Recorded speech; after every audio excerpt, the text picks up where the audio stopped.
Bismillahirrahmanirrahim. Assalamualaikum warahmatullahi wabarakatuh.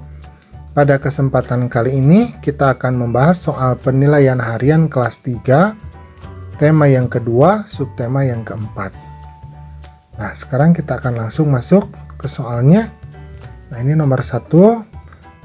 Setiap anggota keluarga mempunyai kewajiban dan hak masing-masing. Hak dan kewajibannya tergantung dari perannya di dalam keluarga. Di dalam keluarga ada ayah, ibu, dan anak. Kewajiban ayah melindungi anggota keluarga dan mencari nafkah. Kewajiban ibu merawat anak-anak dan mengurus rumah tangga. Kewajiban anak yaitu menghormati orang tua dan belajar dengan tekun. Kewajiban anak juga termasuk tugas-tugas yang harus dilakukannya di rumah. Contohnya kewajiban dayu yaitu menyiram tanaman. Nah, pertanyaannya, sebutkan kewajiban sebagai anak. Maka kita cari jawabannya, ada di sini ya. Nah, ini. Kewajiban anak yaitu menghormati orang tua dan belajar dengan tekun. Kewajiban anak juga termasuk tugas-tugas yang harus dilakukannya di rumah. Maka kita tulis menghormati orang tua, belajar dengan tekun, dan membantu tugas-tugas di rumah. Mudah ya? Gampang ya? Kita masuk ke soal nomor 2. Sikap yang harus dikembangkan dalam mewujudkan persatuan dan keragaman adalah: apakah A. menghapuskan semua perbedaan, B. memandang rendah suku dan budaya lain, C. menganggap suku dan budaya sendiri sebagai yang paling baik, atau D.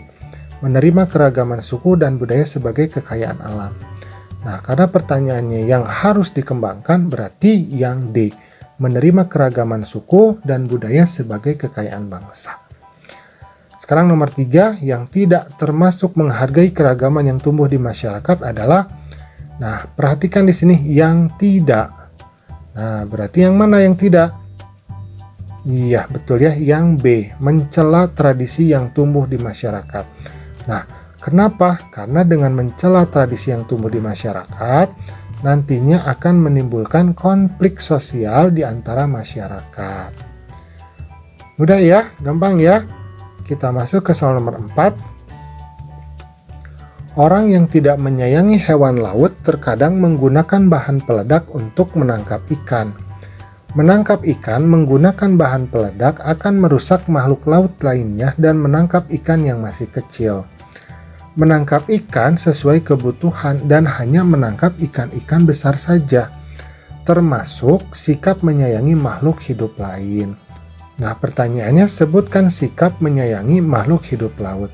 Maka jawabannya ini ya, menangkap ikan sesuai kebutuhan dan hanya menangkap ikan-ikan besar saja. Maka kita tulis menangkap ikan sesuai kebutuhan dan hanya menangkap ikan-ikan besar saja. Nah, jadi biota laut itu harus kita lestarikan. Kenapa harus ikan-ikan yang besar saja? Karena ikan-ikan yang kecil itu harus diberikan kesempatan untuk tumbuh besar, bereproduksi sehingga nantinya jumlah ikan itu tidak berkurang. Bisa ya? Oke, kita lanjutkan ke nomor 5. Dayu senang memelihara kelinci. Tingkahnya lucu dan memiliki bulu yang halus. Kelinci peliharaan Dayu ada 5 ekor, terdiri dari 1 ekor induk dan 4 anaknya. Induk kelinci berwarna putih, 2 anak kelinci berwarna putih, dan 2 lainnya berwarna abu-abu. Dayu menyiapkan kandang yang nyaman untuk kelinci kesayangannya. Dayu selalu membersihkan kandang kelinci dengan rutin. Setiap hari Dayu memberi makan dan minum. Kelinci suka makan sayur-sayuran seperti wortel, kangkung, dan biskuit khusus kelinci. Dayu juga membersihkan badan kelinci dan memotong kukunya dengan rutin. Kelinci-kelinci Dayu tumbuh sehat dan bersih. Dayu senang menggendong dan membelai kelinci-kelinci itu. Sungguh menyenangkan bermain bersama kelinci peliharaan. Pertanyaannya adalah apa yang dilakukan Dayu? Nah, maka kita lihat di sini. Dayu senang memelihara kelinci. Maka kita tulis memelihara kelinci. Nah, seperti ini. Nomor 6, siapa yang sedang memelihara kelinci? Nah, Dayu ya. Sekarang nomor 7, berapa banyak kelinci yang dipelihara Dayu? Nah, di sini ada ya, kelinci peliharaan Dayu ada 5 ekor. Kita tulis, kelinci peliharaan Dayu ada 5 ekor. Sekarang nomor 8, apa saja makanan yang disukai kelinci? Nah, di sini ada jawabannya. Kelinci suka makan sayur-sayuran seperti wortel, kangkung, dan biskuit khusus kelinci. Maka kita tulis wortel, kangkung, dan biskuit khusus kelinci. Kita masuk ke soal nomor 9, bagaimana cara membuat tubuh kelinci tetap bersih? Nah, di sini juga ada jawabannya. Membersihkan badan kelinci dan memotong kukunya dengan rutin. Kita tulis membersihkan badan kelinci dan memotong kukunya dengan rutin. Mudah ya, gampang ya. Kita lanjutkan ke soal nomor 10. Si kancil membayangkan mentimun, makanan kesukaannya. Kebun mentimun tumbuh subur di seberang sungai. Kancil ingin sekali memetik mentimun di kebun itu. Namun, Kancil kebingungan mencari cara untuk dapat menyeberangi sungai. Sementara itu, banyak sekali buaya yang tinggal di dalam sungai. Pertanyaannya, kenapa si Kancil ingin menyeberangi sungai? Maka kita cari jawabannya ini ya.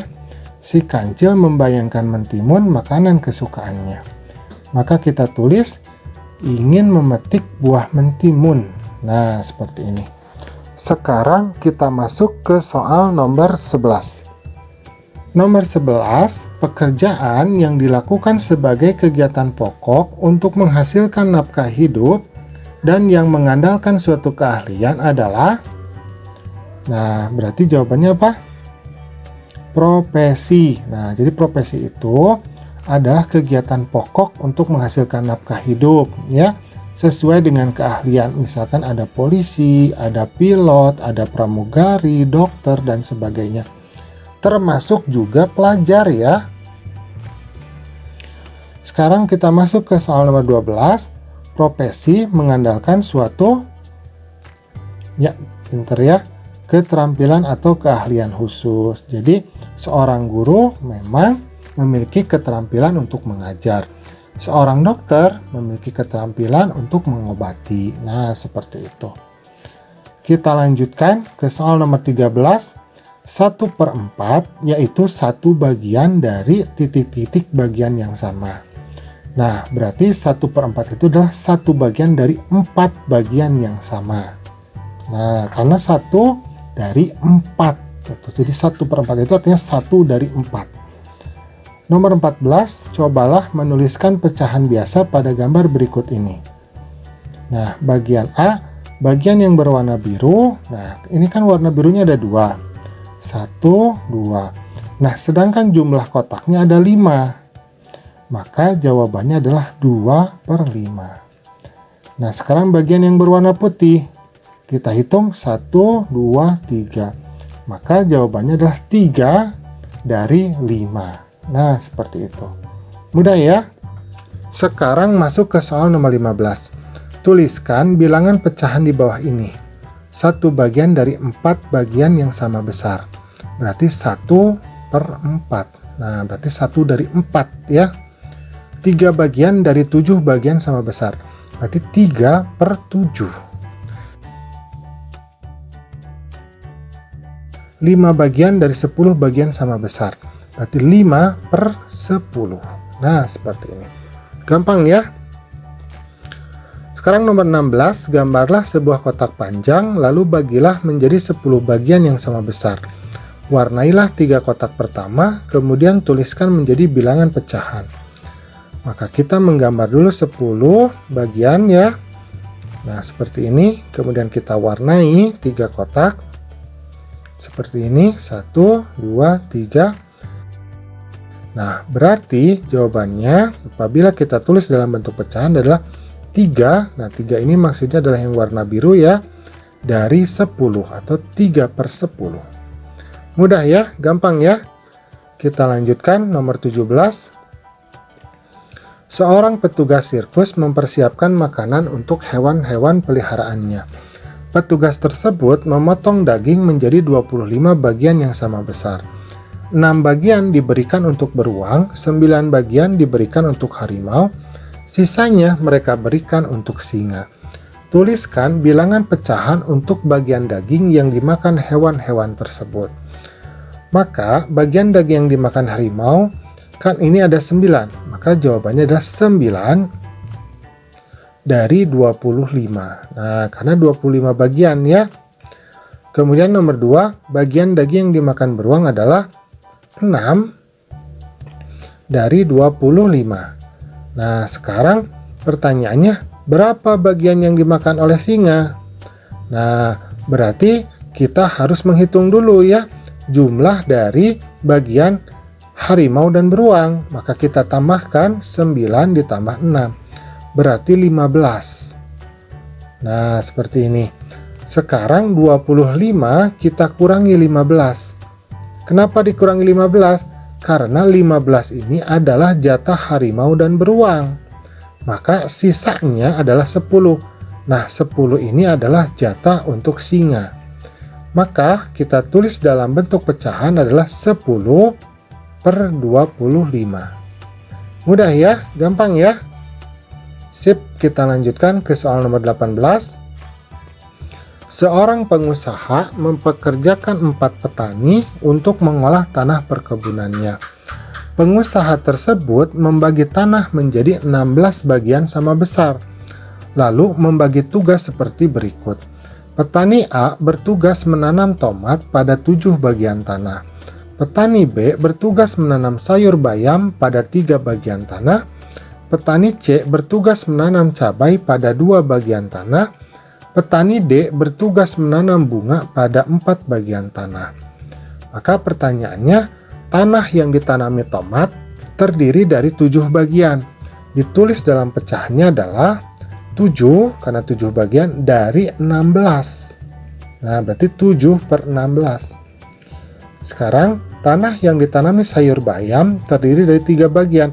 Ditulis dalam pecahan adalah 3 per 16.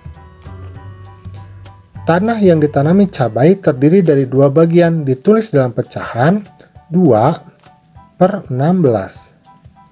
Tanah yang ditanami bunga terdiri dari 4 bagian, ditulis dalam pecahan 4 per 16. Gampang ya? Sip, kita lanjutkan. Nomor 19, apa yang dinamakan dengan teknik potong? Nah, jadi teknik potong itu artinya adalah teknik dengan cara memotong atau memisahkan bahan menjadi 2 bagian atau lebih dalam membentuk benda kerajinan.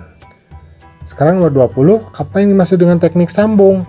Jadi teknik sambung adalah teknik dengan cara menggabungkan bahan dari 2 bagian atau lebih menjadi satu dalam membentuk benda kerajinan. Jadi kalau potong artinya satu benda dipisahkan menjadi 2 bagian. Kalau sambung, 2 benda dipisahkan menjadi 1 bagian. Bisa ya? Gampang ya?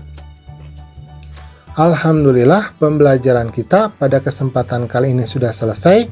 Terima kasih karena sudah mau menyimak. Assalamualaikum.